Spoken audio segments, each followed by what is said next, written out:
On the outskirts of a quiet, forgotten town, hidden behind a curtain of twisted trees and a rusty iron gate, stood Hollow Manor. Once a grand estate, it now loomed like a rotting corpse, its windows shattered and walls cloaked in creeping vines. For decades, the townsfolk avoided it, claiming it was cursed after a fire had consumed its previous owners, a family of 5 who were never found. Their screams, locals whispered, still echoed through the night. Seeking adventure, or perhaps sheer foolishness, a group of friends decided to test the legend. The group, led by daring yet skeptical Anna, brought flashlights, cameras, and an old Ouija board, thinking it would make for a great Halloween stunt. As they pushed open the rotting door, a deafening creak reverberated through the empty halls.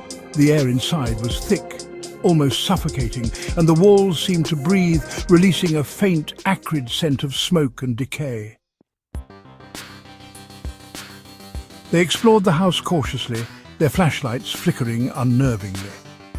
In the dining room, they discovered a long wooden table, its surface covered with ash and scorched dinner plates. One of the group, Jake, joked about how the ghosts must have burned dinner. But his laughter was abruptly cut short when his flashlight went out. A faint voice whispered his name. Jake, come closer. And a gust of icy wind blew past them, though the windows were boarded up tight. In the upstairs bedroom, they stumbled upon an old diary resting on a dusty dresser. The final entry, written in shaky handwriting, read, "The voices grow louder at night. They say the fire wasn't an accident. They're here with us now, waiting for more to join." At that moment, the walls began to vibrate, and the skittering of countless claws echoed from the shadows.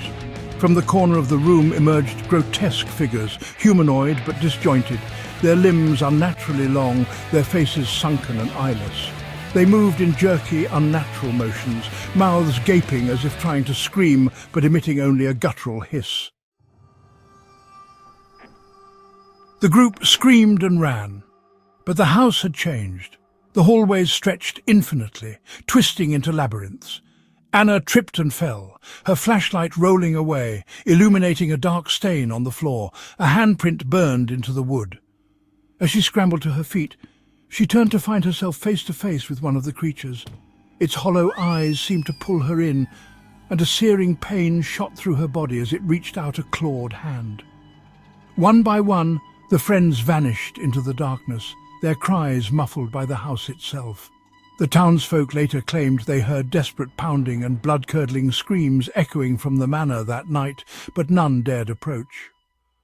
When the sun rose, Hollow Manor stood as silent as ever, its windows reflecting faint shadows of faces twisted in eternal terror.